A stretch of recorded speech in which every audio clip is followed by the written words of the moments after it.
लोक कला केंद्र के प्रस्तुति।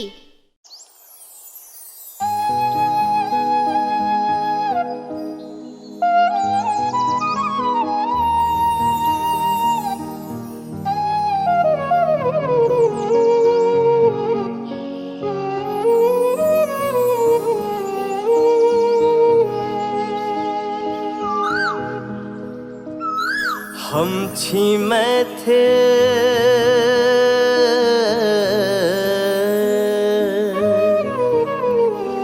हम छी मैथिल।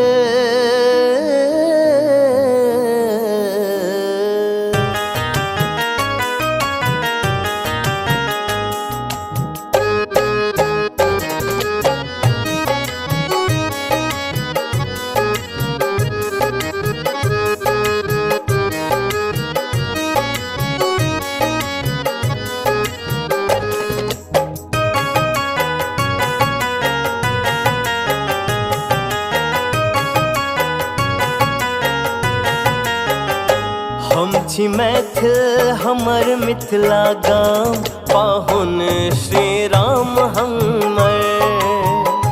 हम छी मैथिल, हमर मिथिला गाम, पाहुन श्री राम हमर।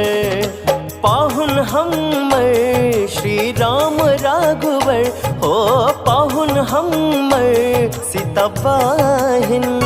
सीता बहिनक जन्म स्थान, पाहुन श्री राम हमर। हम छी मैथिल, हमर मिथिला गाम, पाहुन श्री राम हमर।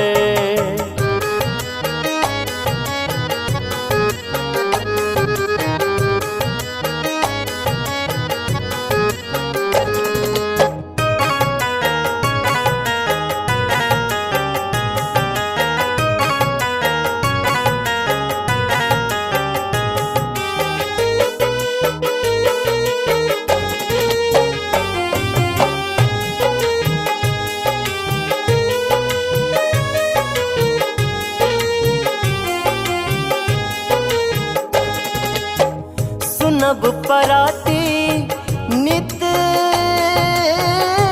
भोर हरिया, बोल कोयली के दिन दोपहरिया।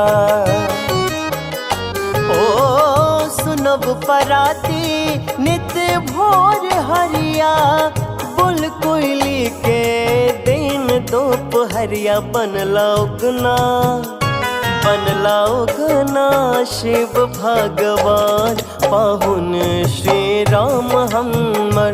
हम छी मैथिल, हमर मिथिला गाम, पाहुन श्री राम हमर।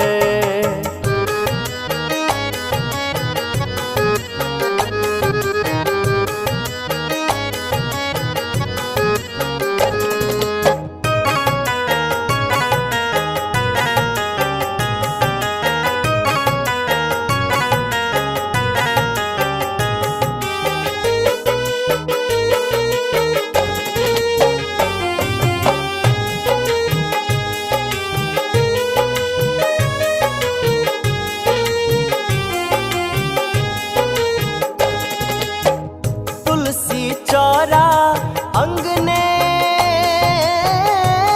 अंगने, नीपल घर भेटत बिनु लगने।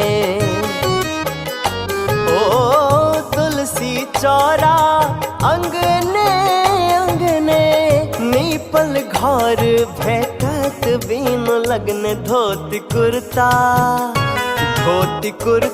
आ पाग पहचान, पाहुन श्री राम हमर।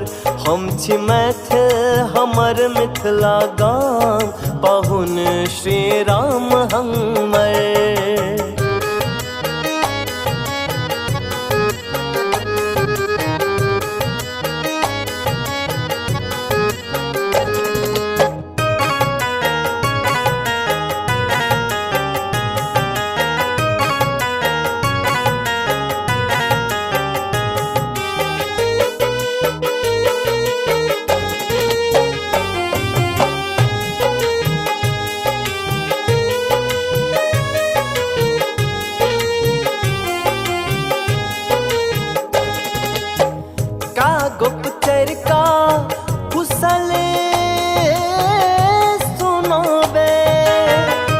पैन भरनी से हो वेद उच्चारे। ओ का गुप्तचर का कुशल सुनावे, पैन भरनी से हो वेद उच्चार। मोन भवना सभक समान, पाहुन श्री राम हमर। हम छी मैथिल हमर मिथिला गाम, पाहुन श्री राम हम।